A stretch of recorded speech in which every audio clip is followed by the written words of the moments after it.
जैसे ही रावण को यह पता चला कि माता कैकसी की कुटिया में एक विशालकाय नाग सर्प उनके सामने फन फैलाए खड़ा है, वो अपने शयन कक्ष से भागता हुआ कुटिया की ओर गया। उसने देखा कि राजमहल के प्रांगण में बना उद्यान सैनिकों से भरा हुआ है। सभी लोग उस विशालकाय सर्प से राजमाता की रक्षा करने का अपनी तरफ से प्रयास कर रहे थे। रावण सैनिकों की भीड़ से गुजरकर कुटिया के द्वार पर पहुंचा। उसने देखा कि एक अति विशाला विशालकाय सर्प तेज आवाज में फुफकारे मार रहा था और उसके निशाने पर माता कैकसी थी। दोनों कुटिया के अंदर थे और कुटिया के द्वार पर ही सुमाली खड़ा सैनिकों को निर्देश दे रहा था। रावण ने अपने नाना से पूछा, इस अति सुरक्षित स्थान पर इतना विकराल सर्प कैसे आ सकता है नाना श्री? सुमाली ने कहा, यह कोई साधारण सर्प नहीं है रावण, ये मायावी शक्तियों से पूर्ण कोई असाधारण सर्प है जो सुरक्षा कर्मियों को चकमा देकर यहाँ तक आया है। मैंने पाताल लोक के सर्प विशेषज्ञ बिसु सपेरे को बुलवाया है। इस विशाल सर्प को काबू करना सिर्फ उसी के बस की बात है। वो अब आता ही होगा नहीं दैत्यराज, आ गया। बिसु सपेरा आपकी सेवा में उपस्थित है महाराज। कहाँ है सर्प? चलिए मुझे दिखाइए। बिसु सपेरे ने आते ही सुमाली के पांव को छूकर आशीर्वाद लिया और अपने लक्ष्य के बारे में पूछा। सुमाली ने कुटिया की ओर उंगली का इशारा किया। बिसु झट से कुटिया के अंदर चला गया। जैसे ही बिसु के पीछे पीछे सुमाली और रावण ने कुटिया में जाना चाहा, तभी हाथ के इशारे से बिसु ने उन्हें बाहर ही रुकने को कहा। अब कुटिया के अंदर कैकसी, वो सांप और बिसु सपेरा थे और सब लोग कुटिया के बाहर थे। कुछ ही देर में कुटिया से सर्प की फुफकार के साथ साथ किसी भी प्रकार की आवाज बाहर आना बंद हो गई। बाहर खड़े सभी लोग हैरानी से कुटिया की तरफ देख रहे थे। तभी अचानक हांफते हुए बिसु सपेरा कुटिया से बाहर आया। बाहर आकर उसने जो कहा वो सुनकर सबके पैरों के नीचे से जमीन खिसक गई। बिसु बंजारे ने कहा, कुटिया के अंदर जो अद्वितीय सर्प है वो कोई साधारण नाग नहीं है, बल्कि वो धरती पर सर्प प्रजाति के श्रेष्ठ नागों में से एक है। वो हलाहल है, हलाहल। उसके अंदर इतना जहर भरा है कि वो पूरी धरती को अपने विष के प्रभाव से नीला कर सकता है। उसकी उम्र का भी अंदाजा लगाना मुश्किल है, क्योंकि वो पृथ्वी पर पाए जाने वाले सबसे वृद्ध नागों में से एक है। उससे श्रेष्ठ एक ही नाग हो सकता है और वे हैं भगवान महादेव की गर्दन के आभूषण वासुकी नाग। सुमाली ने व्यंग रूप में कहा, अरे बिसु, क्या हो गया है तुम्हें? हैं? तुमने तो हलाहल चालीसा ही पढ़ना आरंभ कर दिया। पाताल लोक से तुम्हें यहाँ जिस कार्य को करने के लिए बुलाया गया है तुम वही करो। जिस बिसु सपेरे को देखकर खतरनाक से खतरनाक सर्प कांपने लगते थे, मुझे मेरे सामने आज वो बिसु तो खड़ा नहीं दिख रहा है। हाँ, तुम तो ये बताओ कि इस विशाल सर्प को तुम कैसे अपने नियंत्रण में करोगे? बिसु सपेरे ने कहा, हे दैत्यराज, हलाहल अद्भुत शक्तियों का स्वामी है। वो इच्छाधारी है, मायावी शक्ति संपन्न है, नागों में वरिष्ठतम है। वो हवा में उड़ भी सकता है और पानी में तैर भी सकता है। वो अपना आकार और वेश बदल भी सकता है और अदृश्य भी हो सकता है। उसकी विष ग्रंथि का आकार सभी सांपों से विशाल है। वो डस भी सकता है, विष वर्षा भी कर सकता है। वो जिसे अपनी गिरफ्त में दबोच लेता है उसका दम घोट कर ही उसे मार सकता है। मैं अपनी क्षमता को भली भांति जानता हूं। मेरे लिए हलाहल को वश में करना लगभग असंभव कार्य है। मुझे क्षमा करें दैत्यराज। सुमाली ने क्रोधित होकर कहा, क्या क्षमा करें अब तुम्हें? हैं? तुम्हारा जादू सिर्फ पाताल लोक में चलता है। धरती के ऊपर आकर तुम्हारी योग्यता निष्क्रिय हो गई है क्या? अरे कुछ तो उपाय होगा। अगर हम लोग उस विषधर पर काबू नहीं पा सकते तो क्या कैकसी को उसका कोप भाजन बनने दें? तुम हट जाओ पीछे, मैं तुरंत सैन्य कार्रवाई का आदेश देता हूं। जैसे ही सुमाली ने सैन्य कार्रवाई का नाम लिया, कुटिया के अंदर से आने वाली फुफकार की आवाज तेज होने लगी। रावण ने झांक कर देखा कि हलाहल ने आगे बढ़कर कैकसी को अपनी पूंछ से जकड़ना शुरू कर दिया था। कैकसी भयभीत होकर चीख रही थी। अपने विशाल फन को फैलाकर हलाहल अपने शिकार के सम्मुख पहाड़ सा खड़ा हो गया था। उधर नागलोक में नागदेव बेचैनी के साथ हलाहल के लौटने की प्रतीक्षा कर रहे थे। वो इस बात से पूरी तरह निश्चिंत थे कि हलाहल अपने लक्ष्य को प्राप्त करके ही लौटेगा। नागदेव बेचैनी की अवस्था में नागलोक के मुख्य द्वार पर चहलकदमी कर रहे थे। वहां से खुला आसमान दूर दूर तक साफ दिखाई दे रहा था। हलाहल के लौटने की प्रतीक्षा में नागदेव दूर आसमान की ओर एकटक देख रहे थे। ये देख नागलोक का वरिष्ठ विष्ठर नागभूषण नागदेव के समीप आया और मानव रूप धारण कर उसने नागदेव से कहा, आप किसी भी कार्य के लिए आसानी से हलाहल को भेजते नहीं है नागेश्वर, लेकिन जब आपने इस कार्य के लिए हलाहल का चयन किया है तो इतनी बेचैनी क्यों? आपको उनकी आदत के बारे में तो भली भांति ज्ञात है कि वो अपनी विष ग्रंथि में मौजूद जहर का उचित प्रयोग करना जानते हैं। नागदेव ने कहा, हाँ नागभूषण, तुम कहते तो ठीक हो, परंतु इस बार हलाहल के सम्मुख जो शिकार है वो एक अजेय योद्धा है। वो पराक्रमी है। उसने मेरी आंखों के सामने संपूर्ण सर्प सेना को पाषाण की प्रतिमाओं में परिवर्तित कर दिया था। इसलिए मुझे सिर्फ इसी बात की चिंता हो रही है कि रावण अपनी माता को मृत्यु के द्वार पर खड़ा देख कुछ भी कर सकता है, कुछ ऐसा भी जिसका हम और तुम अनुमान तक नहीं लगा सकते। नागभूषण ने कहा, चाहे दुश्मन कितना भी बड़ा क्यों ना हो नागदेव, हलाहल ने अपनी आंखों के सामने अनेक पीढ़ियों को जन्म लेते और खत्म होते देखा है। आपको स्मरण होगा, एक बार बाहरी आक्रांता भील की सेना ने जब हलाहल के फन में मौजूद मणि को प्राप्त करने के लिए हमला बोल दिया था, उस समय अकेले हलाहल ने जो अपना दिव्य रूप प्रदर्शित किया था, उसकी कल्पना मात्र से दैत्यों की पीढ़ियां कांप जाती थीं। जब उसने अपनी विष ग्रंथि का मुंह खोलकर युद्ध क्षेत्र में विष वर्षा की थी तो पलक झपकते ही भील की पूरी सेना मौत की नींद सो गई थी। आज भी उस युद्ध क्षेत्र में चिर निद्रा में सोए भील सैनिकों की सामूहिक समाधि मौजूद है। इसलिए हे नागराज, आप तनिक भी सशंकित ना हो। मुझे तो ऐसा लगता है कि अपने कार्य को पूर्ण करके हलाहल अब नागलोक की ओर लौट ही रहे होंगे। जब नागभूषण ने कहा कि अब हलाहल लौट ही रहे होंगे तो नागदेव ने आसमान की तरफ देखा। अचानक नागदेव के चेहरे पर एक मुस्कुराहट आ गई और वे उत्तेजित होकर बोले, हाँ हाँ हाँ, तुमने ठीक ही कहा नागभूषण। ये देखो, मैं देख पा रहा हूं कि हलाहल हवा में उड़ता हुआ नागलोक की ओर आ रहा है। परंतु ये क्या, इसने किसी को अपने फंदे में जकड़ रखा है और वो उसे भी लेकर हमारी ओर चला आ रहा है। नागभूषण ने कहा, आपने ठीक कहा नागदेव, हलाहल अपने शिकार को भी अपने साथ लेकर आ रहा है। गौर से देखिए, ये कोई स्त्री मालूम पड़ती है। नागदेव ने आसमान की ओर देखते हुए कहा, इसका अर्थ यह हुआ कि हलाहल ने रावण की माता को अपनी गिरफ्त में जकड़ने के बाद उसे अपने विष के प्रभाव से वश में कर लिया होगा और अब वो उसे लेकर नागलोक आ रहा है। नागभूषण ने कहा, जी नागदेव, परंतु अब यह देखना दिलचस्प होगा कि हलाहल अपने शिकार को यहाँ तक जीवित अवस्था में ला रहे हैं या सिर्फ रावण की माता का शरीर ही आ रहा है। कुछ क्षणों में हलाहल आसमान से उतरता हुआ नागलोक के मुख्य द्वार पर आकर बोला, नागलोक के महाराजा नागेश्वर नागराज की जय हो। आपने जिस कार्य के लिए मुझे लंका भेजा था, उस कार्य को सफलतापूर्वक संपन्न करके मैं आपके समक्ष उपस्थित हुआ हूँ महाराज। रावण की माता के शरीर में अपना विष उतारने के बाद जब वो मूर्छित होने लगी, तब मैंने सोचा कि कैकसी की लाश को लंका में छोड़ना उचित नहीं होगा। इसीलिए मैं उन्हें अपने साथ लपेट कर यहाँ नागलोक तक ले आया हूँ। हलाहल की इस बात को सुनकर नागदेव ने कहा, तुमने जो उचित समझा वही किया है हलाहल। इसलिए मैं तुझे यही कहना चाहता हूँ कि इस कार्य को सफलतापूर्वक पूर्ण करके तुमने नाग प्रजाति के गौरव को बढ़ाया है। मैं आज अति प्रसन्न हूँ। आज रावण की हठ धर्मिता का सबक उसे सिखाया जा सका। तुम्हारे इस कदम से एक अभिमानी दानव को धूल चटाने में अब आनंद आएगा। अब रावण को समझ आएगा कि किसी अपने के हताहत होने का दर्द क्या होता है। अब देखना वो मेरे सामने कैसे गिड़गिड़ाता हुआ मेरे चरणों में आ गिरेगा। जब नागदेव ने हंसना आरंभ किया तो हलाहल भी जोर जोर से हंसने लगा। धीरे धीरे हलाहल की हंसी अट्टहास में बदल गई। उसकी हंसी किसी सर्प की हंसी नहीं मालूम होकर किसी दानव का अट्टहास लग रहा था। उसके ठहाके को सुनकर नागदेव ने आश्चर्य से उसकी ओर देखा। उन्होंने सोचा कि अचानक हलाहल को क्या हो गया है।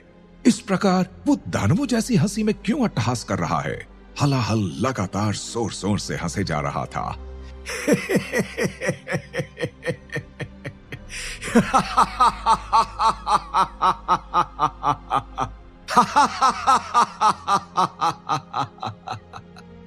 नागराज ने नागभूषण से कहा, ये अचानक आपको क्या हो गया है हलाहल? आपकी हंसी तो दैत्यों के अट्टहास की तरह है। नागदेव की बात को सुनकर नागभूषण तो कुछ ना बोला, परंतु हलाहल ने अजीब सी आवाज में कहा, नागदेव, जब आपके सामने एक दैत्य खड़ा हो तो उसकी हंसी भी दैत्यों की ही भांति होगी ना?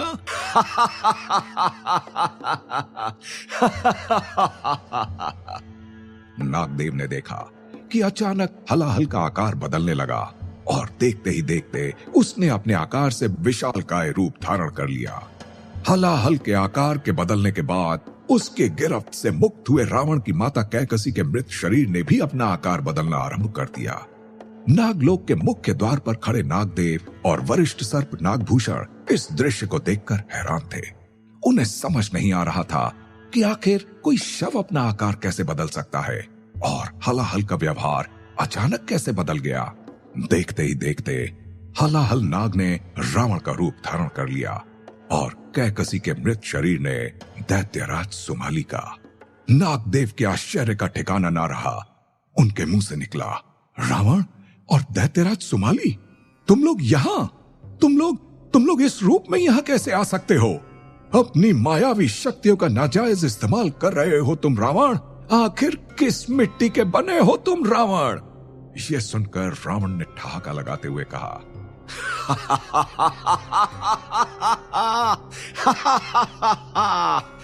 ऐसा ही हूं, मैं रावण हूं।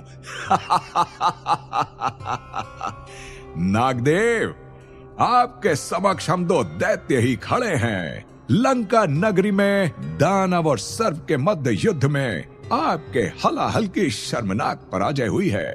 अरे, आपके भेजे हुए हलाहल की क्यों? यह तो सीधे सीधे आपकी पराजय है, क्योंकि आपका भेजा हुआ विशालकाय विषधर आज लंका राज्य के कैद खाने में है। उसकी सारी मायावी शक्तियां भी उससे छीन ली गई हैं।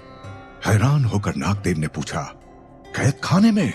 रावण ने कहा, जी नागदेव, मैं ये सूचना किसी दूत के माध्यम से भी भेज सकता था, परंतु मात्र सूचित करना मेरा उद्देश्य नहीं था। मैं स्वयं यहाँ इसीलिए आया हूँ कि आपको ये बता सकूं कि हलाहल के कैद खाने में एक और बंदी के रखने की जगह खाली है।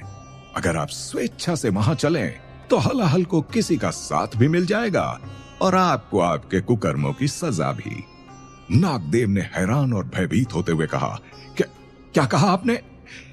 मैं आपके साथ बंदी गृह में चलूं? रावण और सुमाली दोनों एक दूसरे को देखकर मुस्कुराने लगे।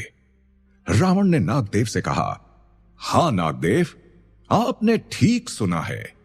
मैं आपको युद्ध का आमंत्रण और चुनौती देता हूं कि या तो आप मेरे संग युद्ध करें, अन्यथा पराजय को स्वीकार कर ये नागलोक मुझे सौंप दें। रावण की चुनौती को सुनकर नागदेव ने गरजते हुए कहा, मैं धरती, आकाश, पाताल, कैलाश और सागर में रहने वाले सभी सर्पों का स्वामी हूं। मैं नागलोक का प्रशासक हूं। तुम इतने अभिमानी हो कि तुम मुझे युद्ध बंदी बनाने का स्वप्न देख रहे हो रावण। हम लोग विष के जादूगर हैं और तुम जहां खड़े हो रावण, वो स्थान विषैले सांपों से भरा हुआ है। यहां मेरा सिर्फ एक इशारा ही काफी है तुम्हें और तुम्हारे नाना को खत्म कर देने के लिए। इतना कहते ही नागदेव ने समीप खड़े नागभूषण को आंखों से कुछ इशारा किया और नागभूषण ने अगले ही क्षण फुफकारते हुए रावण के नजदीक आकर उसके पांव में डस लिया। इसके बाद वो दैत्यराज सुमाली की तरफ बढ़ने लगा।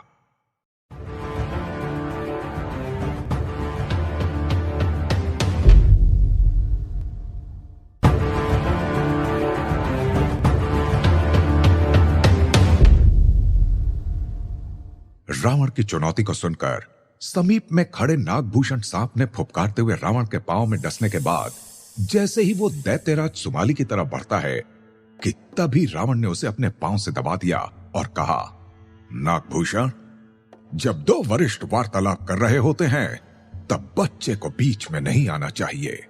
इतना कहकर रावण ने अपनी हथेली को नागभूषण की तरफ इंकित करके कुछ मंत्र पढ़ा। देखते ही देखते एक तेज प्रकाश रावण की हथेली से निकला और सीधे नागभूषण नाग के मस्तक से टकराया। उस रोशनी के प्रहार से नागभूषण का शरीर खंड खंड हो गया। मायावी शस्त्र के एक ही प्रहार से रावण ने नागभूषण को मौत के घाट उतार दिया था। अब रावण ने ठहाका मारकर हंसना शुरू कर दिया। भूल गए नागदेव, अभी अभी जंगल में स्थित नागधाम में क्या हुआ था? आपकी पूरी की पूरी सर्प सेना लाचार पत्थर की मूर्तियों में परिवर्तित हो गई थी।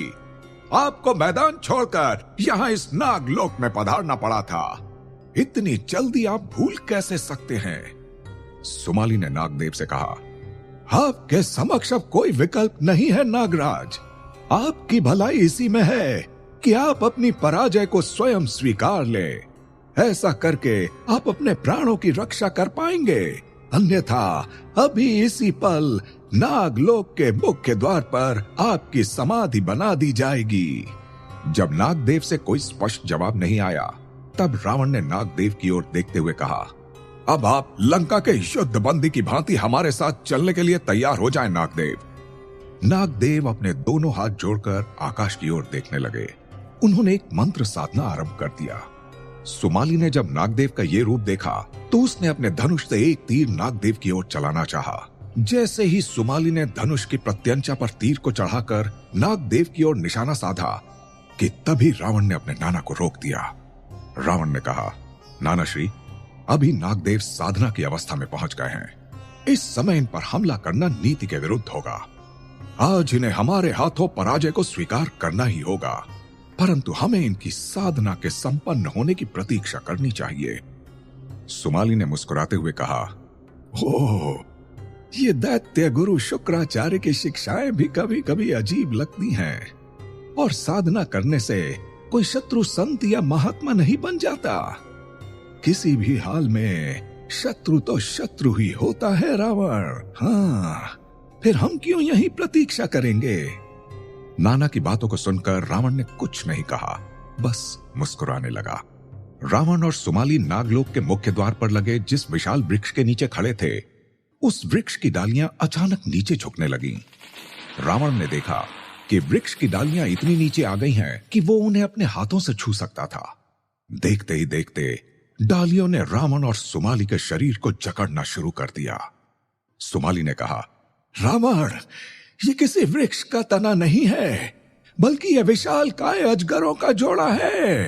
अपने आप को इनकी जकड़न से बचाओ।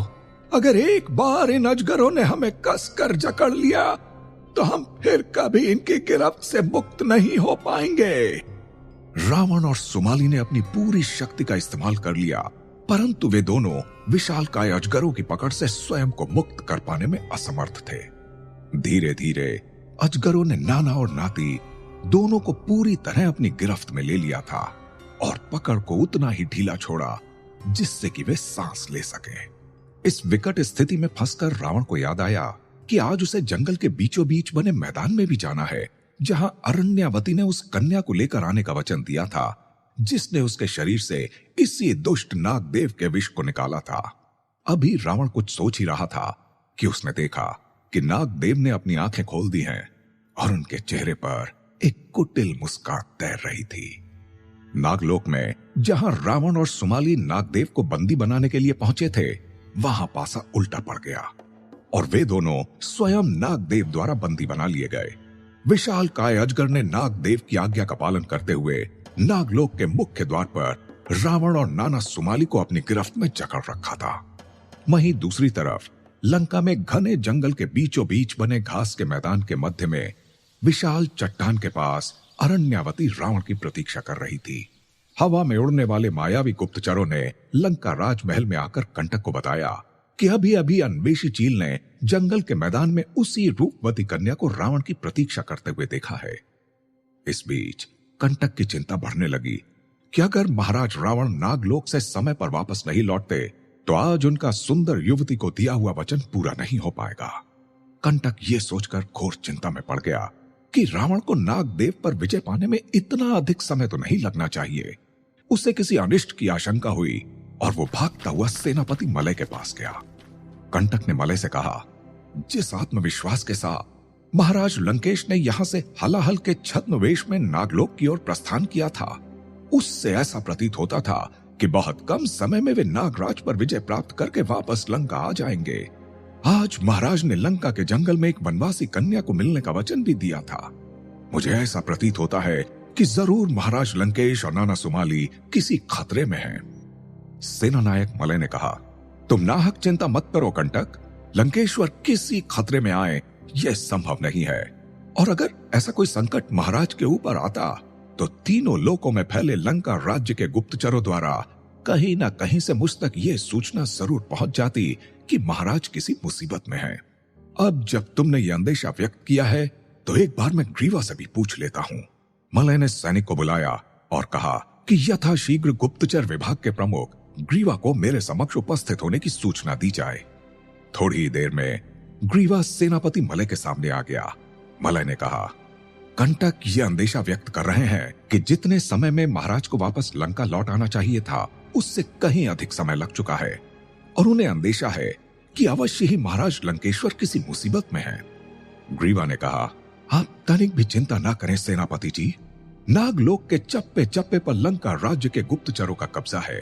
वहां हमने गुप्त सूचनाएं प्राप्त करने के लिए इच्छाधारी अजगरों, नागों से लेकर उड़ने वाले चीलों तक की तैनाती की है। अगर सच में महाराज लंकेश्वर किसी मुसीबत में होते तो अब तक किसी गुप्तचर ने हमें जरूर सूचित कर दिया होता। आप मेरा यकीन करें कि महाराज बड़ी से बड़ी मुसीबत का सामना स्वयं करने में सक्षम हैं। और आप दोनों को मैं बता दूं कि कुछ ही देर में लंका में एक शुभ समाचार आने वाला है। मलय ने कंटक से कहा, अब ये देखो, ये गुप्तचर विभाग वाले भी अजीब प्राणी होते हैं, किसी भी सूचना को गहरे रहस्य की तरह प्रस्तुत करते हैं। ग्रीवा ने हंसते हुए कहा, सेनापति जी, हमारा प्रशिक्षण ही इस प्रकार होता है कि हमें सूचनाएं बताने से अधिक सूचनाओं को छिपाने के लिए काम करना पड़ता है। मलय और कंटक ग्रीवा की बात को सुनकर जोर जोर से हंसने लगे। कुछ क्षणों का समय बीत चुका था, लेकिन अभी कंटक, मलय और ग्रीवा मंथन कर ही रहे थे कि अकस्मात द्वारपाल ने उद्घोषणा की, सावधान सावधान सावधान, लंकापति, बाहुबली, महाबलशाली, पराक्रमी, प्रकांड पंडित और दयालु महाराज लंकेश्वर पधार रहे हैं। ग्रीवा ने कहा, यही था वो शुभ समाचार। कंटक ने उद्घोषणा सुनते ही कहा, जय लंकेश, जय जय लंकेश। हे महाराज रावण, आपकी लीलाएं अबूझ हैं। आपकी हर भाव भंगिमा में रहस्य की हजारों परतें छिपी हुई हैं। अभी अभी मैं समझ रहा था कि आप किसी संकट में हैं, परंतु कंटक गलत था। आप तो वापस लंका नगरी में पधार चुके हैं महाराज। मलय ने कंटक से कहा, अरे अब किस सोच में पड़ गए कंटक, चलो चलो जल्दी दरबार में चलते हैं, महाराज के आने की उद्घोषणा हुई है। जब मलय, कंटक और ग्रीवा राज दरबार में पहुंचे तब उन्होंने देखा कि रावण राज सिंहासन के समीप वाली सीढ़ियों पर बैठा था।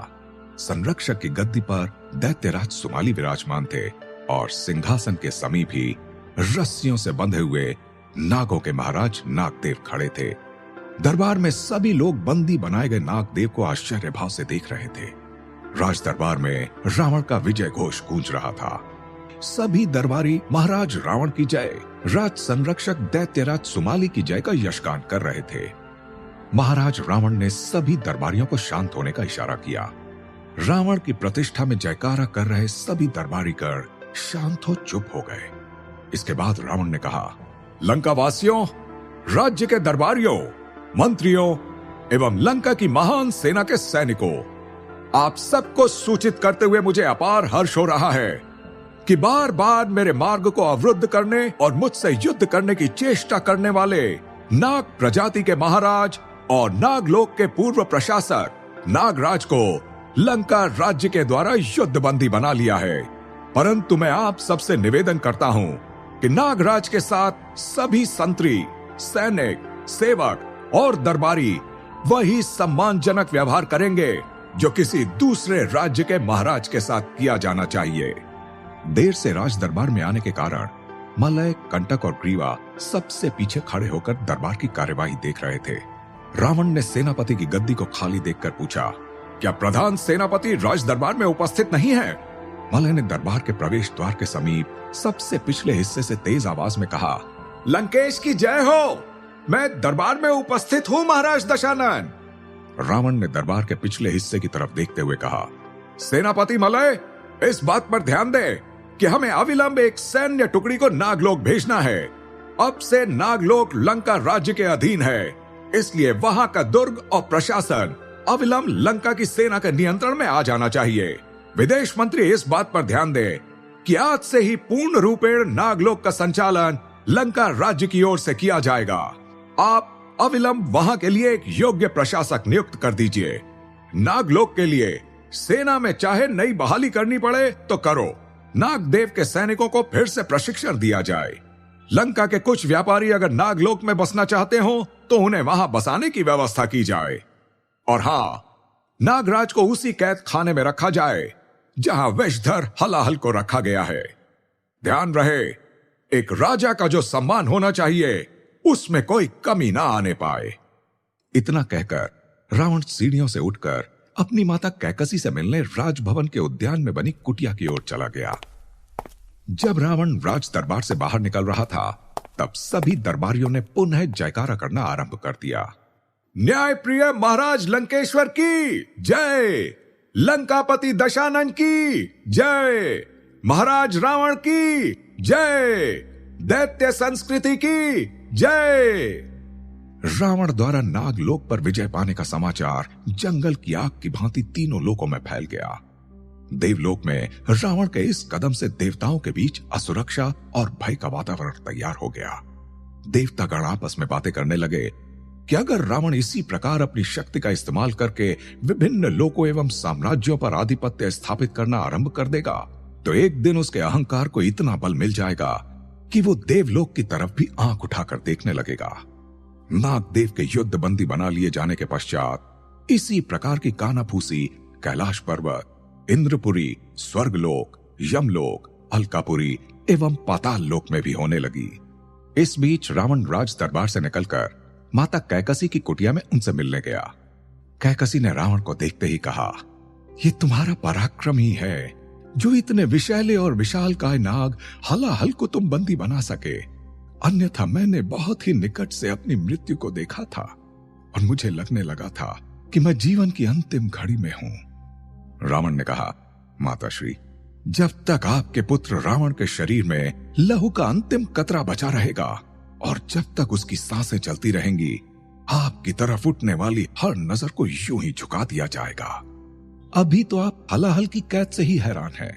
मैं आपको सूचित करने के लिए आया था कि समस्त नाग प्रजाति के राजा नागदेव भी अब लंका राज्य की कैद में हैं। रावण की बातों को सुनकर कैकसी के आश्चर्य का ठिकाना नहीं रहा। अब रावण ने किसी बच्चे की भांति शर्माते हुए अपनी माता से कहा, मैं आपको एक गोपनीय बात बताना चाहता हूं माताश्री। कैकसी ने कहा, बोलो ना, माता और पुत्र के बीच गोपनीयता का क्या काम? तुम निसंकोच होकर बोलो पुत्र। माता का आदेश मिलने के बाद रावण झिझक और असमंजस की स्थिति में था कि जो बात वो कैकसी को बताना चाह रहा है, आखिर वो बात वो कहे कैसे। उसका चेहरा पसीने की बूंदों से भर गया था।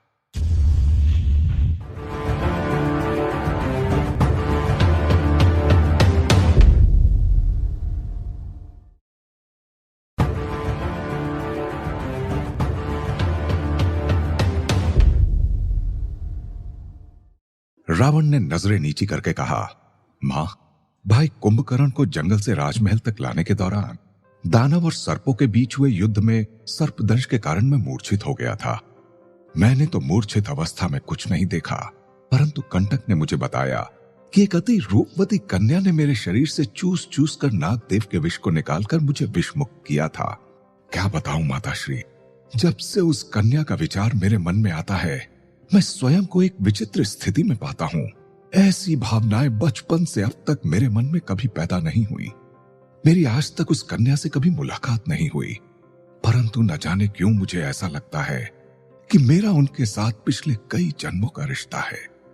रावण की इस बात को सुनकर कैकसी मुस्कुराने लगी और उसने कहा, पुत्र, तुम अब बड़े हो गए हो। तुम्हारी बातों से आज मुझे इस बात का आभास हो रहा है कि हमने तुम्हें पराक्रमी और बाहुबली बनाने के लिए तुम्हारी शस्त्र और शास्त्र की शिक्षा की ओर तो ध्यान दिया, परंतु हम ये भूल गए कि तुम्हारा और तुम्हारे भाई बहनों का सही समय पर विवाह भी हो जाना चाहिए। रावण ने चिढ़ते हुए कहा, माताश्री, आपने तो पुनः विवाह की बात शुरू कर दी। अरे अरे, मैं तो अपने मन में उठने वाले मनोभाव की बात कर रहा था। आपने न जाने क्यों विवाह की बात आरंभ कर दी। अभी तो बहुत से ऐसे आवश्यक कार्य हैं जिन्हें पूरा करना है। सर्वप्रथम आपको सम्मान पूर्वक इस कुटिया से महल के अंदर बने आपके शयन कक्ष तक ले जाना है। यकीनन यही मेरे जीवन का मुख्य उद्देश्य है माताश्री। इतना सब कुछ है करने के लिए, परंतु आप हैं कि जब भी आपको अवसर मिलता है आप एक ही रट लगा देती हैं, शादी शादी। ऐसा प्रतीत होता है जैसे इस पूरी पृथ्वी में मैं अकेला ही अविवाहित बचा हूं। कैकसी ने हंसते हुए कहा, अच्छा चलो, विवाह की कोई बात नहीं करते हैं, ठीक है, लेकिन एक बार मुझे तुम्हारी मनबसिया उस रूपवती से मिलवाओ तो सही। मैं जानती हूं कि तुम जिसे भी पसंद करोगे वो अवश्य ही कोई अप्सरा सी सुंदर होगी। रावण ने हंसते हुए कहा, आपको तो मैं तब मिलवाऊं ना माताश्री, जब मैं स्वयं कभी उनका दर्शन कर लूं। अरे हाँ, याद आया, अभी मैं आपके पास अधिक समय तक नहीं बैठ पाऊंगा। मैं जंगल के लिए प्रस्थान कर रहा हूं। वहां रहने वाली एक वनवासी कन्या को मैंने आग्रह किया है कि अगर वो उस कन्या को जानती हो जिसने मेरे शरीर से विषयुक्त रक्त को खींचकर निकाला था, तो वो मुझे उससे मिलवा दे।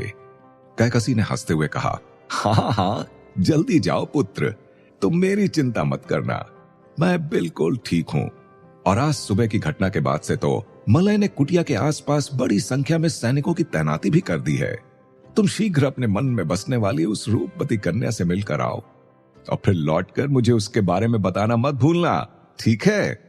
रावण ने मुस्कुराते हुए अपनी माता का चरण स्पर्श किया और कुटिया से बाहर निकलने लगा। जैसे ही वो अपनी माता का चरण स्पर्श करके बाहर जाने के लिए मुड़ा कि कैकसी ने उसका हाथ पकड़ लिया। रावण ने उसके समीप बैठते हुए कोमल भाव से पूछा, क्या हुआ माताश्री, आप किसी असमंजस में लगती हैं? कैकसी की आंखों में आंसू थे।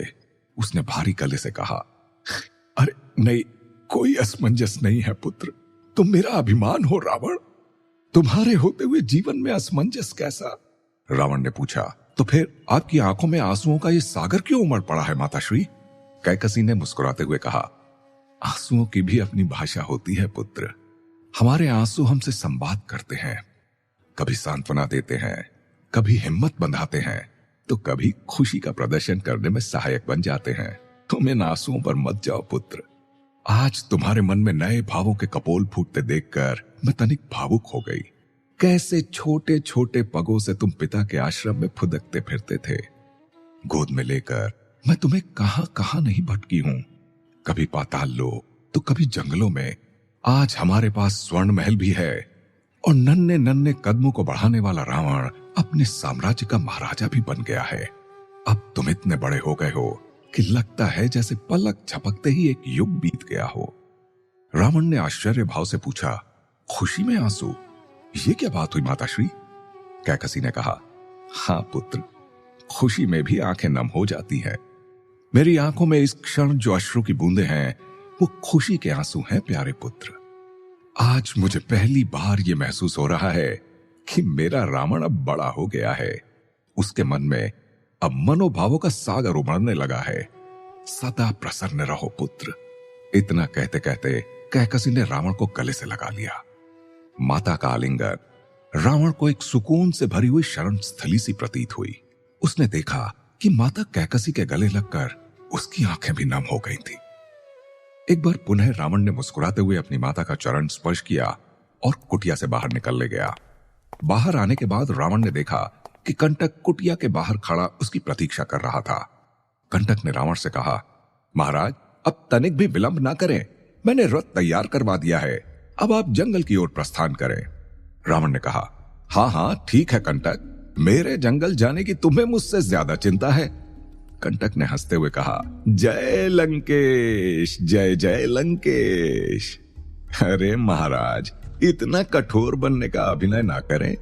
मैं जानता हूं कि आपके मन में भावनाओं की हिलोरें उठ रही हैं, हाँ, परंतु आप किसी सागर की तरह बाहर से भी गंभीर और शांत बने रहना चाहते हैं। अरे आइए महाराज, किसी कन्या को प्रतीक्षा में इतनी देर तक रखना कोई अच्छी बात तो नहीं है ना। रावण ने कहा, ठीक है, तुम महल में रहकर यहाँ की व्यवस्था को देखो, मैं सूर्यास्त से पूर्व ही जंगल से लौट आऊंगा। कंटक को नारद जी की चेतावनी याद आई और उसने रावण से कहा, ना ना महाराज, यहाँ राजभवन की व्यवस्थाओं को देखने के लिए अनेक अधिकारी, पदाधिकारी, सैनिक, सेनापति, संतरी सब तैनात हैं, परंतु आपका हमसाया बने रहने की जिम्मेदारी सिर्फ मेरी है। महाराज, मैं आपके पीछे पीछे दूसरे रथ में बैठकर सैन्य टुकड़ी के साथ घोड़े पर सवार होकर जंगल तक जाऊंगा, क्योंकि वो कहते हैं ना, जब सामने हो कोई संकट तो काम आता है कंटक। रावण हंसने लगता है और कंटक से कहता है, अगर तुम्हें चलना ही है तो फिर सैन्य टुकड़ी के साथ क्यों आओगे? तुम रथ में मेरे साथ चलो, इसी बहाने यहां से जंगल के मार्ग तक हम कुछ बातचीत करते हुए चलेंगे। कंटक ने कहा, जैसी आज्ञा महाराज। मेरे लिए लंकेश के रथ में बैठकर वार्तालाप करते हुए जाना तो सम्मान की ही बात है महाराज। अगले ही क्षण रावण का रथ राजमहल से जंगल जाने के लिए निकल पड़ा। लंका की नगरीय सीमाओं को पीछे छोड़कर जब रथ जंगल की ओर बढ़ रहा था, तब रावण ने कंटक से कहा, हमें लंका से निकलने में बहुत विलंब हो गया है कंटक। जो समय मैंने अरण्यावती से मिलने का निश्चित किया था, लग नहीं रहा कि हम समय पर पहुंच पाएंगे। कहीं ऐसा ना हो कि अरण्यावती के साथ आई वो रूपवती कन्या, जिसके उपकारों के हम ऋणी हैं, मेरी प्रतीक्षा कर कर के वापस ना लौट जाए। ये सब कुछ उस नाग देव के दुस्साहस के कारण हुआ है। अगर नाग लोग जाने की जरूरत नहीं पड़ती तो वो अरण्यावती से दिए हुए वचन के समयानुसार ही मैं वन के मध्य में बने उस हरे भरे घास के मैदान में पहुंच जाता। रावण की बात को सुनकर कंटक ने कहा, जय लंकेश, जय जय लंकेश। छोटी मुंह और बड़ी बात महाराज। अगर आप आज्ञा दें तो मैं अपने मन में बार बार खटकने वाली एक बात आपके सामने रखना चाहता हूं लंकेश्वर। रावण ने कहा, हाँ हाँ कंटक, तुम निसंकोच अपनी बात बताओ, क्या चल रहा है तुम्हारे मन में? कंटक ने कहा, महाराज, जब आप नागलोक की यात्रा पर गए थे, तब लंका के आसमान में उत्तर दिशा से पुष्पक विमान उड़ता हुआ गुजरा था। उस विमान में आपके पिता ऋषि विश्वश्रवा विराजमान थे। मैंने सुना है कि यक्षराज कुबेर ने उत्तर में अलकापुरी की सफलतापूर्वक स्थापना कर दी है। महर्षि विश्वश्रवा इस शुभ कार्य के साक्षी एवं मुख्य अतिथि थे। रावण ने कहा, अच्छा, अलकापुरी की स्थापना का कार्य सफलतापूर्वक संपन्न हो गया और मुझे वहां आने का कोई निमंत्रण भी नहीं दिया गया। आश्चर्य है। अच्छा, छोड़ो इस बात को, ये बताओ कि अलकापुरी की स्थापना और तुम्हारे मन में उठने वाले विचार का आपस में क्या संबंध है? कंटक ने कहा, संबंध है, बहुत गहरा संबंध है महाराज। आप पराक्रमी लंकेश्वर हैं। आपका राज्य जितना अधिक भव्य और फैला हुआ है, उससे भी अधिक संभावना अभी इसके विस्तार की है। अब आप इस घोड़े के रथ पर बैठकर कहां कहां साम्राज्य विस्तार के लिए जा पाएंगे? रावण ने जिज्ञासा भरे लहजे में पूछा। क्या मतलब? युद्ध तो रथ पर बैठकर ही लड़ा जाता है ना? कंटक ने कहा, हाँ, लड़ा तो जाता है, यही आम चलन है, परंतु आप तो महाबलशाली और विशिष्ट राजा हैं लंकेश। आपके जैसे पराक्रमी राजा के पास सब कुछ सर्वश्रेष्ठ ही तो है। आप जैसा कोई महाबलशाली कोई नहीं। आपकी बुद्धि, बल और यश सब कुछ सर्वश्रेष्ठ है। आपको हासिल ब्रह्मा जी का वरदान सर्वश्रेष्ठ है। आपके 10 सिरों की शक्ति सर्वश्रेष्ठ है। आपका मातृ प्रेम सर्वश्रेष्ठ है। आपका युद्ध कौशल सर्वश्रेष्ठ है। आपकी न्याय प्रियता सर्वश्रेष्ठ है। आपके द्वारा अर्जित किया गया ज्ञान सर्वश्रेष्ठ है। आपके पास जो कुछ भी है महाराज, सर्वश्रेष्ठ है। बस एक ही वस्तु है जो आपके मुकाबले अलकापुरी के राजा कुबेर के पास सर्वश्रेष्ठ है। रावण की आंखें बड़ी हो गईं। उसने पूछा, ऐसी कौन सी वस्तु है कुबेर के पास जो सर्वश्रेष्ठ है लेकिन मेरे पास नहीं है? कंटक ने कहा, पुष्पक विमान। रावण ने कंटक की बात को दोहराया। क्या? पुष्पक विमान? कंटक ने कहा, जी महाराज, मन की गति से चलने वाला पुष्पक विमान, ब्रह्मा जी के अनमोल वरदानों में से एक, जिसका निर्माण स्वयं जगत पिता ने विश्वकर्मा जी से करवाया था। वर्तमान में जो भी पुष्पक विमान का स्वामी है, उससे अधिक सौभाग्यशाली और कोई नहीं हो सकता है महाराज। जरा सोचिए, अभी इस क्षण आपके पास पुष्पक विमान होता तो आपको अरण्यावती को दिए हुए वचन के समय अनुसार वन में नहीं पहुंच पाने की चिंता सताती क्या? आप जहां चाहते मन में सोचते और मन की गति से हवाओं में विचरण करता हुआ पुष्पक विमान आपको वहां पहुंचा देता। एक ठंडी सांस लेते हुए रावण ने कहा, हाँ, कहते तो तुम ठीक ही हो कंटक। जब ब्रह्मा जी ने अपने वरदानों में सर्वश्रेष्ठ अमृत का वर मुझे दिया, तो उनके सर्वश्रेष्ठ वाहन पर भी अधिकार मेरा ही होना चाहिए। अपनी प्रभावी बातों से तुम पुष्पक विमान की ओर मेरा ध्यान आकर्षण करने में सफल हुए कंटक। इतना कहकर रावण हंसने लगा और कंटक भी उसके अट्टहास में अपना स्वर मिलाते हुए ऊंची आवाज में हंसने लगा। इस बीच उधर राजभवन में महाराज लंकेश्वर के आदेशानुसार नागदेव को उसी बंदी गृह में भेज दिया गया जिसमें वरिष्ठ विष्ठर हलाहल को रखा गया था।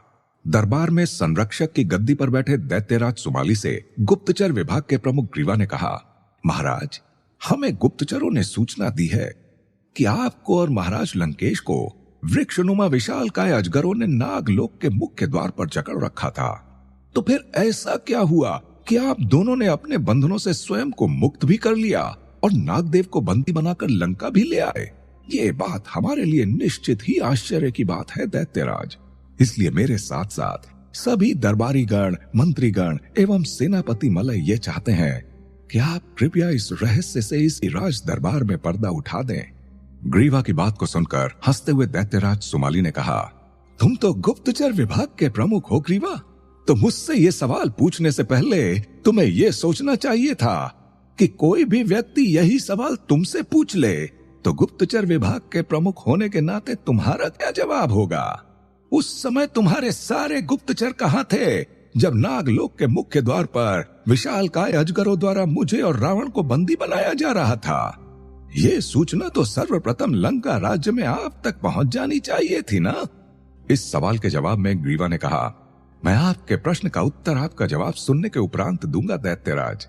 आपसे निवेदन है कि पहले आप राज दरबार को ये बताएं कि जब आपको और महाराज लंकेश को वृक्षनुमा विशालकाय अजगरों ने नागलोक के मुख्य द्वार पर जकड़ रखा था, तो फिर ऐसा क्या हुआ कि आप दोनों ने अपने बंधनों से स्वयं को मुक्त भी कर लिया और नागदेव को बंदी बनाकर लंका भी ले आए? ग्रीवा की बात को सुनकर सुमाली ने कहा, यह तो अति गोपनीय बात है ग्रीवा, एक बहुत बड़ा रहस्य जिससे आसानी से पर्दा नहीं उठ पाएगा। सभी दरबारियों ने देखा कि इतना कहकर दैत्यराज सुमाली ठहाके मारकर हंसने लगा।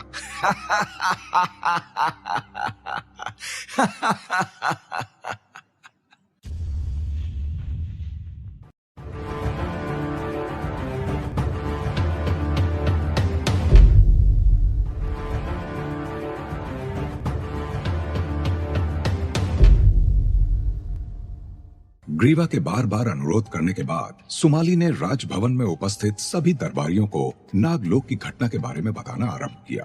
हमें नागलोक के मुख्य द्वार पर एक क्षण के लिए तो ऐसा लगा जैसे हम लोग नागदेव के किसी जाल में फंस गए हैं। ऐसा लग रहा था कि नागदेव ने अपने सबसे भरोसेमंद अजगर सांपों को हमें बांधने का आदेश दिया हो।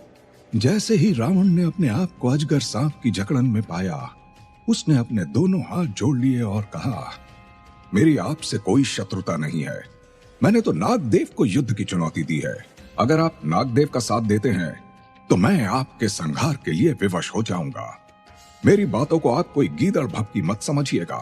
ये लंकेश की आदत है कि वो दोबारा चेतावनी नहीं देता है। ऐसा ही हूं, मैं रावण हूं। इसके आगे जो कुछ भी होगा उसकी जवाबदेही मेरी नहीं होगी। मैंने देखा कि दोनों अजगर रावण की बात को ध्यानपूर्वक सुन रहे थे। उसने अजगर सांपों से कहा, चाहे तुम मेरे शरीर में अपने विष ग्रंथि का पूरा महासागर उतार दो या मुझे अपना निवाला ही बना लो, परंतु किसी भी विधि से मैं मारा नहीं जा पाऊंगा। इसलिए हे सर्प प्रजाति के राजा अजगर, तुम ये पुनर्विचार कर लो कि इस युद्ध में तुम नागदेव का साथ देने जा रहे हो या अपने जीवन की रक्षा करने जा रहे हो। अगर तुम्हें अपने प्राण को बचाना है तो मेरी बात मानकर हमारे शरीर से अपनी जकड़न को ढीली कर दो। रावण की बात को सुनकर मुख्य द्वार पर खड़ा नागदेव हंसने लगा और उसने कहा, रावण, महाबलशाली रावण, 10 शीश वाला दशानन आज युद्ध की जगह याचना कर रहा है। ये कौन सा कायरतापूर्ण व्यवहार कर रहे हो रावण? क्या तुमने अपना भविष्य देख लिया है? तुम्हें क्या लगता है ये अजगर सांप जो मेरे आदेश का पालन करते हैं तुम्हारी प्रार्थना सुनकर अपनी पकड़ ढीली कर देंगे? मुझे नागदेव की बात को सुनकर बहुत क्रोध आया और मैंने उसे जवाब दिया, नागदेव, ये रावण है, रावण।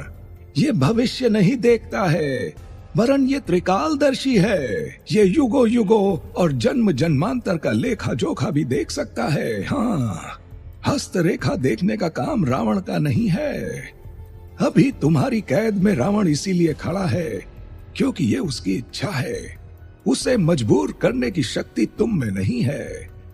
मैं स्पष्ट तौर पर कह देना चाहता हूं कि अब इन दोनों अजगरों के पास विकल्प सिर्फ 2 ही हैं।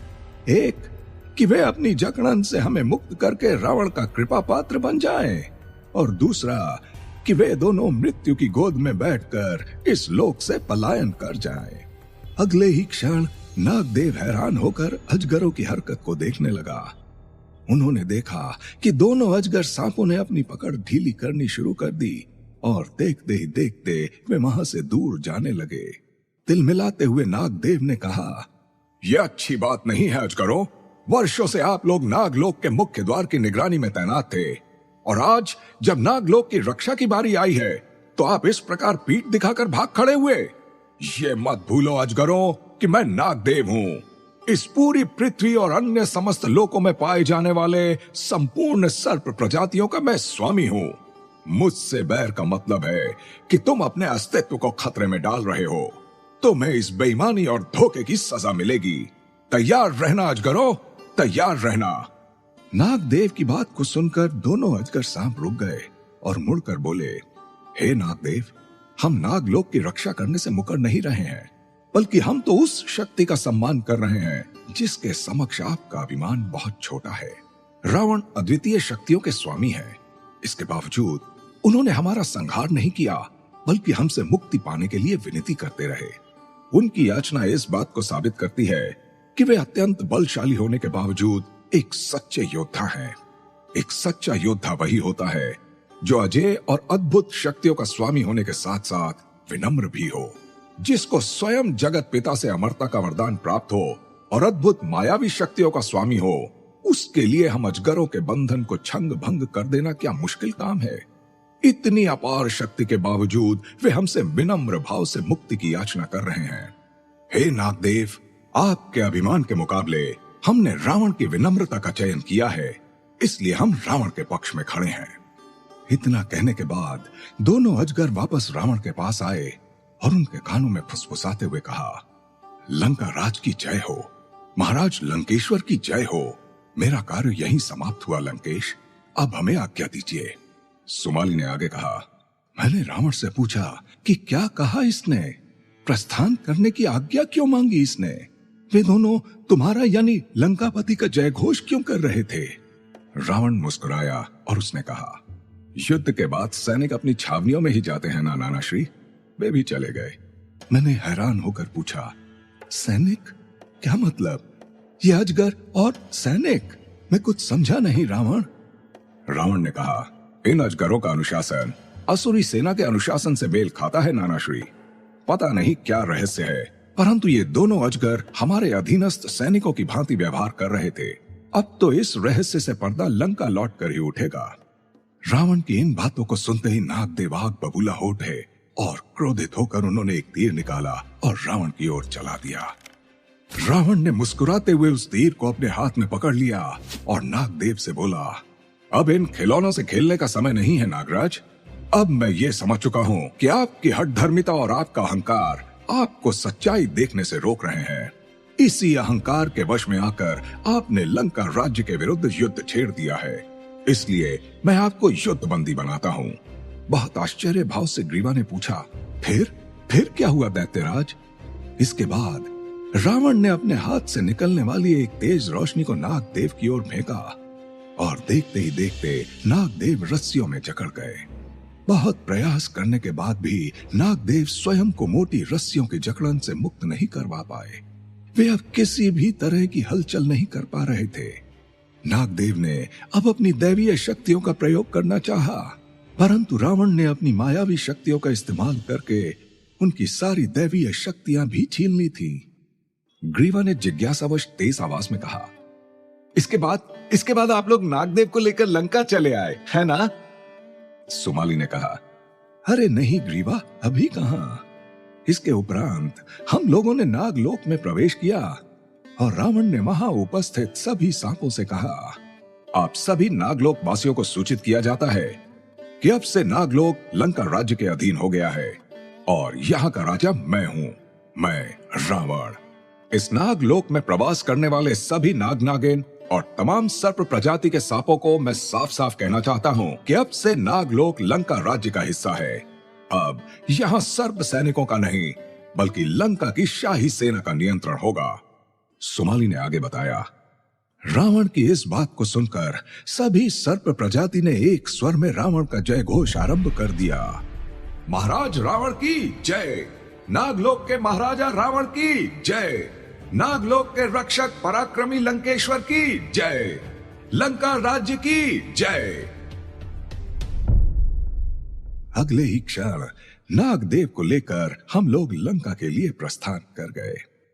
जब सुमाली ने अपनी पूरी बात खत्म कर ली तब ग्रीवा ने कहा, दैत्यराज, मैंने आपको बोला था कि जब आप अपनी बात पूरी बता लेंगे तो एक रहस्य से मैं भी पर्दा उठा लूंगा, और वो रहस्य ये है कि नागलोक के मुख्य द्वार पर तैनात वृक्षनुमा दोनों अजगर लंका राज्य के ही गुप्तचर थे, जिन्हें विशेष रूप से नागलोक पर नजर रखने के लिए तैनात किया गया था। ऐसे ही गुप्तचर लंका ने आसपास की कई जगहों में तैनात किए हैं। चाहे कुबेर जी द्वारा बसाई गई अलकापुरी हो, नागलोक हो, पाताल लोक, हमारे गुप्तचर विभाग ने विशेष रूप से प्रशिक्षित गुप्तचरों को अलग अलग वेशभूषा में सभी स्थानों पर तैनात किया है। सुमाली ने ग्रीवा की बात को सुनकर कहा, ये तो बहुत खुशी की बात है। कोने कोने से गोपनीय सूचनाओं का हमारे राज्य तक पहुंचना शासकीय दृष्टि से बहुत अहम है। ग्रीवा, तुम्हारे नेतृत्व में लंका का गुप्तचर विभाग जिस प्रकार काम कर रहा है, हाँ, मुझे तुम पर गर्व है। ग्रीवा ने दोनों हाथ जोड़कर सुमाली का अभिवादन किया। उधर जंगल जाने के लिए निकले रथ में सवार रावण को इस बात की बेचैनी थी कि उसने जो समय दिया था उसे उस समय से पहुंचने में काफी विलंब हो गया था। मन ही मन वो नागदेव को कोस भी रहा था कि अगर नागलोक जाने की जरूरत नहीं पड़ती तो वो अरण्यावती से दिए हुए वचन के समय अनुसार भेंट कर सकता था। रावण ने स्वयं से कहा, वहां चल वाली कन्या तो जरूर आएगी, लेकिन अगर आज वो नहीं आई तो? इन्हीं चिंताओं में डूबा हुआ रावण चुपचाप रथ पर बैठकर चला जा रहा था। कंटक अपने महाराज को चुप देखकर समझ रहा था कि महाराज के मन में भावनाओं का बवंडर उठ रहा था। इसी कारण उनके होठों पर ताला लगा था। रावण ने कंटक की तरफ देखा और उससे पूछा, अच्छा कंटक, ये बताओ कि क्या तुम्हारा विवाह हो चुका है? कंटक ने जवाब दिया, अरे नहीं महाराज, जिस राज्य के राजा ही अविवाहित हों, उनके इस सेवक की भला क्या मजाल कि वो विवाह करे। मैं तो बस प्रतीक्षा कर रहा हूँ महाराज। जिस दिन आपकी शहनाई बजेगी उसी दिन मैं भी बारात लेकर कहीं जाऊंगा। रावण ने आश्चर्य से पूछा, कहीं जाऊंगा? अर्थात क्या तुमने उस कन्या का चयन कर लिया है जिससे तुम विवाह करोगे? हंसते हुए कंटक ने कहा, जय लंकेश, जय जय लंकेश। महाराज, चाहे युद्ध कौशल की बात हो या राजनीति की, कूटनीति की बात हो या शस्त्र शास्त्रों के ज्ञान की, सभी क्षेत्र में आप मुझसे आगे निकल सकते हैं, मगर यही एक क्षेत्र है महाराज जहां मैंने आपको पटखनी दी है। रावण ने दिलचस्पी लेते हुए मुस्कुराते हुए कहा, अरे कंटक, तुम तो बड़े ही अंतर्मुखी निकले। मैं तो समझता था कि इन बातों से तुम्हारा कोई लेना देना ही नहीं है, परंतु तुम तो अच्छे अच्छे प्रेम करने वालों के गुरु हो। ये बताओ, कौन है वो कन्या जिसे तुमने विवाह के लिए चयनित कर रखा है? कंटक ने जवाब दिया, महाराज, पाताल लोक में वो मेरी पड़ोसन हुआ करती थी। लंका विजय के बाद जब दैत्यराज सुमाली जी ने अपने प्रिय सैनिकों, गुप्तचरों और सेवकों को लंका आने का आदेश दिया तो मैं अपनी प्रेयसी से जुदा हो गया। अब मैं यहाँ रहता हूँ और वो पाताल लोक में ही रह रही है। मन तो बहुत करता है महाराज उससे मिलने का, लेकिन अब आपकी सेवा से बढ़कर और कोई लक्ष्य नहीं है। ये सुनते ही रावण के चेहरे से मुस्कान गायब हो गई। रावण ने गंभीरता से कहा, अरे ये तो बहुत बड़ा अन्याय है। तुमने हमसे कभी अपने हृदय की बात क्यों नहीं की कंटक? तुम चाहो तो लंका नगरी में तुम्हारी प्रेयसी के निवास का पूर्ण प्रबंध कर दिया जाएगा। कंटक ने कहा, नहीं महाराज, अभी अभी तो लंका आपके हाथ में आई है। अब लंका नगरी की सारी व्यवस्थाएं सुचारू हो जाएं और माता कैकसी महल में प्रवेश कर जाएं, उसके बाद इस बारे में विचार करेंगे। माता कैकसी का नाम सुनते ही रावण ने आकाश की तरफ देखते हुए एक लंबी सांस ली और कहा, माता को दिया वादा कैसे भूल सकता हूं कंटक। ठीक है, मैं तुम्हारी बात से सहमत हूं, लेकिन तुमने एक बात अच्छी नहीं की, मुझसे अपने मन का रहस्य छिपाए रखा। कंटक ने हंसते हुए कहा, महाराज, मैं तो आपको एक कठोर योद्धा समझता था, एक ऐसा इंसान जो सिर्फ तलवारों की भाषा समझता हो, एक ऐसा इंसान जो बल और बुद्धि का स्वामी हो। परंतु आपने पिछले कुछ दिनों में यह साबित किया है कि आपके पास बल और बुद्धि होने के साथ साथ सीने में धड़कता हुआ एक हृदय भी है, एक ऐसा हृदय जिसमें भावनाओं का दरिया बहता है। जब से आपको उस अजनबी रूपवती कन्या ने विषमुक्त किया है, आपके सोचने और समझने की दिशा ही बदल गई है महाराज। रावण ने कहा, अरे क्यों ना बदले कंटक, ऐसे मनोभाव मन में उमड़ते रहते हैं जिनका अनुभव मेरे लिए पूर्णतः नया है। कंटक ने कहा, चलते चलते अब हमारा गंतव्य आ गया है महाराज। बातचीत में यह तनिक भी ज्ञात नहीं हुआ कि इतना लंबा रास्ता कैसे कट गया। अब हमें रथ को यहीं रोकना पड़ेगा लंकेश। चलिए नीचे उतरते हैं। रावण का रथ जंगल के बीचों बीच जाकर रुका था, लेकिन रावण और कंटक ये देखकर हैरान हो गए थे कि जिस स्थान पर एक दिन पहले घास का मैदान था, जिसके बीचों बीच एक विशालकाय चट्टान रखा हुआ था, उस स्थान पर आज एक आकर्षक सरोवर है। रावण ने हैरानी से कहा, कंटक, ये कैसा छलावा है? यहां तो मैदान था। कंटक, कहां गया इतना विशाल घास का मैदान? कल तो इसी स्थान पर हमने देखा था कि यहां कितना मनोरम हरी घास का मैदान था। ये कैसा दृष्टि भ्रम है? हाँ, कहीं किसी ने हमारा वशीकरण तो नहीं कर दिया?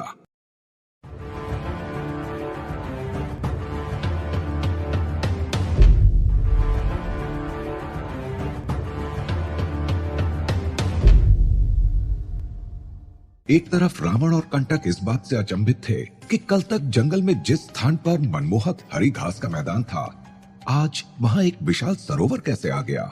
आखिर कहां गया घास का मैदान? तो दूसरी तरफ लंका राजभवन में सुमाली को जंगल में रावण के कुशल होने की चिंता सता रही थी। सुमाली ने ग्रीवा से पूछा, अच्छा चलो बताओ, अगर तुम्हारा गुप्तचर विभाग इतनी ही मुस्तैदी से काम करता है तो क्या तुम्हारा गुप्तचर अभी मुझे ये बता सकता है कि तुम्हारे महाराज लंकेश इस समय कहां हैं और वो क्या कर रहे हैं? ग्रीवा ने कहा, अवश्य दैत्यराज, ये संभव है। जहां जहां लंकेश्वर का रथ जा रहा है, उसके ऊपर गुप्तचर अन्वेषी भी चील के वेश में आसमान में उड़ता हुआ जा रहा है। थोड़ी ही देर में कोई ना कोई मायावी गुप्तचर लंका आकर महाराज लंकेश की खबर हमें देगा। जैसे ही वो समाचार मुझ तक पहुंचता है, मैं आपको अवश्य बताऊंगा दैत्यराज। अभी ग्रीवा इतना कह ही रहा था कि राज दरबार में गुप्तचर अन्वेषी ने प्रवेश किया। उसने आते ही ग्रीवा को बताया, महाराज लंकेश का रथ घने जंगल के अंदर उसी स्थान की ओर बढ़ा जा रहा है जहां कल उन्होंने विलोमासुर का वध किया था। कुछ ही देर का सफर बाकी रह गया है। जैसे ही महाराज लंकेश्वर जंगल के बीचों बीच बने उस घास के मैदान तक पहुंचेंगे, मैं उसकी सूचना राजभवन में अविलंब दे दूंगा। ग्रीवा ने कहा, बहुत अच्छे अन्वेषी, तुम अपने काम पर मुस्तैद रहो और समय समय पर हमें महाराज लंकेश की सूचना देते रहना। अगर कोई नई घटना या हलचल कहीं दिखाई दे तो अविलंब मुझे सूचित करना। ग्रीवा ने सुमाली की ओर देखते हुए कहा, देख रहे हैं ना दैत्यराज, इसी प्रकार हमारा खुफिया तंत्र एक जाल की तरह चारों ओर बुना हुआ है, जिसके माध्यम से पल प्रतिपल कोई ना कोई जरूरी और संवेदनशील सूचना हम तक पहुंचती रहती है। अब देखिएगा, जैसे ही महाराज लंकेश्वर जंगल के बीचों बीच बने घास के मैदान में पहुंचेंगे, हमारे पास अविलंब सूचना आ जाएगी। अन्वेषी हमारा सबसे होनहार गुप्तचर है, परंतु अन्वेषी के कार्यों पर भी नजर रखने के लिए हमारे गुप्तचर विभाग ने एक और स्तर पर खुफिया दल जंगल में भेजा हुआ है। उस दल के सदस्यों का विवरण अत्यंत गोपनीय रखा जाता है। सोमाली ने कहा, मेरा मन यह सब देखकर गदगद हो रहा है ग्रीवा। तुमने यहाँ पाताल लोक से भी ज्यादा मुस्तैद गुप्तचर विभाग रखा है। मुझे विश्वास है कि रावण के नेतृत्व में लंका नगरी फलेगी फूलेगी, और जिसके पास तुम जैसे प्रशिक्षित सैन्य अधिकारी हों, उस राज्य पर कोई भी खतरा भला कैसे मंडरा सकता है। ग्रीवा ने दोनों हाथ जोड़कर सोमाली का अभिवादन किया। उधर लंका कारागार के भीतरी हिस्से के बंदी गृह में युद्ध बंदी के रूप में कैद नागदेव को उसी कोठरी में रखा गया था जिसमें हलाहल को कैद किया गया था। काफी देर तक नागदेव कुछ नहीं बोले। अपने महाराज को चुप देखकर हलाहल ने कहा, आखिर ऐसा क्या हुआ नागदेव कि इस रावण ने नागलोक में जाकर आपको बंदी बना लिया? नागदेव ने हलाहल की ओर देखा और जवाब दिया, मुझे भी आपसे यही प्रश्न करना था हलाहल। इतना शक्तिशाली होने के बावजूद आखिर ऐसा क्या हुआ कि जब आप माता कैकसी की कुटिया में आए तो आपको वश में करके यहाँ इस कोठरी में लाकर कैद कर दिया गया? हलाहल ने कहा, यह सब ब्रह्मा जी से प्राप्त अद्वितीय शक्तियों का नतीजा है महाराज। रावण ने अपनी सारी मायावी शक्तियों और शस्त्र विद्या के बल पर मुझ पर विजय प्राप्त किया था। उस दिन जब मैंने फुफकारते हुए रावण की माता कैकसी को अपनी पूंछ से लपेटना आरंभ कर दिया था, उसी समय देखते ही देखते रावण एक विशाल नेवले में परिवर्तित हो गया था। जिज्ञासा से भरे नागदेव ने हलाहल से पूछा, फिर क्या हुआ? हलाहल ने कहा, नेवले के रूप में परिवर्तित होने के बाद रावण इतनी चपलता के साथ मुझ पर हमला करने लगा कि मुझे कुछ भी विचार करने का अवसर नहीं मिल पाया। रावण किसी शिकारी नेवले की तरह मुझ पर हमला कर रहा था। मैं अपना आकार जितना विशाल बनाता जाता, रावण भी अपने आप को उतना ही विशालकाय बनाता जा रहा था। आखिरकार वो क्षण भी आया जब उसने मेरे फन को अपने मुंह से दबाकर जमीन पर पटक दिया। मैं दर्द के कारण कराहने लगा और उसके पश्चात रावण की सेना ने मुझे बंदी बना लिया। मैं चाहता था कि अपना आकार और वेश बदल लूं, परंतु रावण ने मेरी सारी मायावी शक्तियों को छीन लिया था। इस प्रकार मैं लंका राज्य का युद्ध बंदी बना लिया गया महाराज। नागराज कुछ नहीं बोले, बस चुपचाप एक टक हलाहल की ओर देखते रहे। उधर जंगल में रथ से उतरने के बाद रावण और कंटक हैरान होकर उस बड़ी सी आकर्षक झील को देखने लगे। रावण हैरान होकर बार बार एक ही बात को दोहरा रहा है। उसने कंटक से कहा, आखिर ये कैसे हो सकता है कि कल जिस स्थान पर एक घास का बड़ा मैदान था, आज वो स्थान अचानक झील में बदल गया? नहीं, ये कदापि संभव नहीं है। ये नहीं हो सकता है। मुझे तो ये असामान्य घटना प्रतीत हो रही है कंटक। कंटक ने कहा, महाराज, कल तक नहीं, आज सुबह ही गुप्तचरों ने राजमहल में यह सूचना दी है कि एक कन्या को घास के मैदान के बीचों बीच बने चट्टान पर बैठकर किसी की प्रतीक्षा करते हुए देखा गया है। यकीनन ये सरोवर अभी अभी तैयार किया गया है महाराज। रावण ने कहा, यह कोई मामूली बात तो नहीं है कि घास के इतने बड़े मैदान को खोदकर अचानक उसे सरोवर बना दिया जाए, और वो भी इतना आकर्षक बना दिया जाए। इतना सारा जल इकट्ठा करने में भी महीनों लग जाएंगे। ये मानवीय क्षमता के बाहर की बात लगती है। ये कोई मायावी खेल लगता है। चलो आगे चलकर देखते हैं। रावण सरोवर की तरफ बढ़ने लगा और कंटक भी उसके पीछे पीछे चलने लगा। सरोवर के नजदीक जाकर रावण ने देखा कि एक दुखी व्यक्ति जमीन पर बैठकर जोर जोर से रो रहा था। वो बार बार कह रहा था, मेरी बेटी, हाय मेरी बेटी, कोई मेरी बेटी को लौटा दो, कोई मेरी बेटी को लौटा दो भाई। वो मार देगा मेरी बच्ची को, मार देगा उस फूल सी बच्ची को। रावण ने उस आदमी के कंधे पर हाथ रखा और पूछा, क्या हुआ आपकी बेटी के साथ? आप यहां बैठकर क्यों रो रहे हैं? उस व्यक्ति ने कहा, ये सरोवर देख रहे हो ना, ये मायावी मरीचिका है। कोई भी मनुष्य या दानव जैसे ही इस सरोवर के जल को छुएगा, वो नष्ट हो जाएगा। देखते ही देखते उसका शरीर नीला पड़ जाएगा और उसका अस्तित्व खत्म हो जाएगा। रावण ने आश्चर्य से पूछा, आपकी पुत्री कहां है जिसके लिए आप रो रहे हैं? उस व्यक्ति ने कहा, मेरी पुत्री को उसके पूर्व जन्म के स्वरूप में एक दुष्ट दानव ने इसी सरोवर में कहीं छुपा दिया है। वो पापी दानव मेरी बेटी पर उसका प्रेम निवेदन स्वीकारने का दबाव डाल रहा था। उसने कहा कि चुपचाप अपनी बेटी को मेरा प्रेम निवेदन स्वीकार करने के लिए बोलो, नहीं तो जाओ अपनी पुत्री को इस जहरीले सरोवर से निकाल लो। मैं जानता हूं कि तुम ये भी नहीं कर सकते हो, इसलिए जाओ, भूल जाओ अपनी बेटी को और चले जाओ यहां से। रावण ने पूछा, कौन है वो दुष्ट? किसका दुस्साहस है ये? उस व्यक्ति ने कहा, ये जन्म जन्मांतर की दुश्मनी की कहानी है। आप यहां बैठ जाइए, मैं आपको पूरी बात बताता हूं। मैं देवगिरी पर्वत का दैत्यराज हूं। मेरा नाम मयासुर है। मेरी सुकन्या जिसका नाम मंदोदरी है, उसकी पूर्व जन्म की परछाई अब तक उसका पीछा कर रही है। मैं और मेरी अप्सरा पत्नी हेमा ने बहुत लाड़ प्यार से अपनी पुत्री मंदोदरी को पाला है। रूप रंग में वो स्वयं किसी अप्सरा से कम नहीं है। इस जन्म में वो एक अप्सरा की कोख से पैदा हुई है और पिछले जन्म में मंदोदरी स्वयं एक अप्सरा थी। रावण की जिज्ञासा बढ़ती जा रही थी। उसने अगला प्रश्न किया, आप तो असुर कुल के दैत्यराज हैं, स्वयं इतने शक्तिशाली और पराक्रमी हैं, फिर उस दुष्ट की हिम्मत कैसे हुई आपकी बेटी के साथ ऐसा करने की? उस आदमी ने दुखी मन से जवाब दिया, उसने मेरे साथ छल करके ये माया जाल बनाया और जब तक मैं कुछ कर पाता उससे पहले ही उसने मेरी बेटी को इस विष सरोवर में छिपा दिया और अब मैं इस सरोवर में जा नहीं सकता। रावण ने पूछा, एक बात समझ में नहीं आई दैत्यराज, आप अपनी बेटी के साथ बिना किसी सैन्य दल के देवगिरी से दूर इस घने जंगल में अकेले किस प्रयोजन से आए थे? दैत्यराज मयासुर ने कहा, मैं अपने राज्य देवगिरी से लंका राज्य की ओर जा रहा था। मुझे लंका के नरेश महाराज लंकेश्वर से मिलना था, परंतु मेरी पुत्री ने कहा कि वो कुछ दिनों के लिए वन में प्रवास करने के इच्छुक है, इसलिए हमने इसी स्थान पर अपना डेरा डाल दिया। रावण ने अपना परिचय दिए बगैर हैरान होकर पूछा, लेकिन दैत्यराज, आप लोग लंका नरेश रावण से क्यों मिलना चाहते थे? दैत्यराज मयासुर ने कहा, रावण के शौर्य और पराक्रम की चर्चाएं दूर दूर के राज्यों में बहुत तेजी से फैल रही है पुत्र। मेरी पुत्री मंदोदरी धरती पर निवास करने वाली अप्सरा है। उसके विवाह हेतु मुझे किसी सुयोग्य, बलशाली, महापराक्रमी और राजयोग वाले वर की तलाश थी। रावण का यशगान सुनकर मैंने ये मन बना लिया कि अपनी अप्सरा सी रूपवती पुत्री का हाथ मैं रावण के तेजस्वी हाथों में ही सौंपूंगा। मैंने मन ही मन ये निश्चित कर लिया है कि यशस्वी, बलशाली और दक्ष राजा रावण ही मेरे दामाद बनेंगे। बस इसी उद्देश्य को अपना लक्ष्य बनाकर मैं रावण के समक्ष अपनी पुत्री मंदोदरी संग विवाह का प्रस्ताव लेकर जा रहा था पुत्र।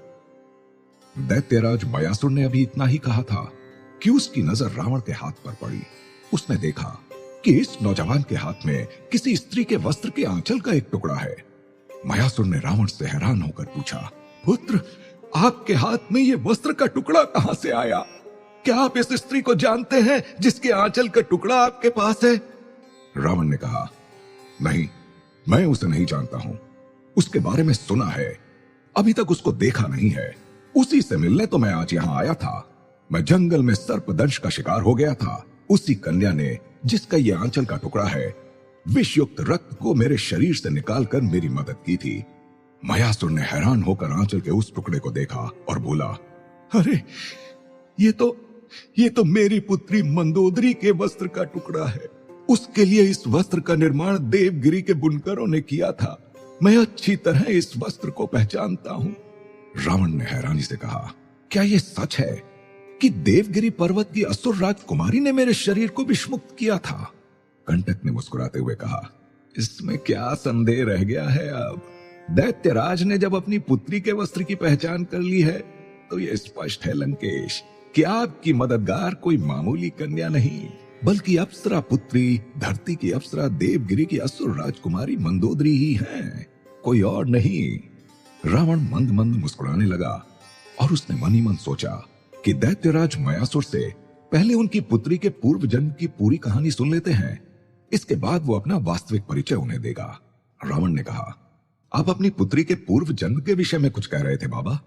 क्या है उनके पूर्व जन्म की कहानी? मयासुर का गला भर गया और भारी आवाज में उसने कहा, मैं आपको क्या बताऊं। मैंने स्वयं अपनी आंखों से अभी अभी देखा कि मेरी पुत्री इस घास के मैदान में बने चट्टान पर बैठी थी। मैंने देखा कि अचानक विश्वासुर वहां आ धमका और मंदोदरी का हाथ पकड़कर अपने साथ चलने के लिए कहने लगा, पिछले जन्म में सर्प रूप में जन्म लेने वाला विश्वासुर इस जन्म में एक भयानक राक्षस बन चुका है।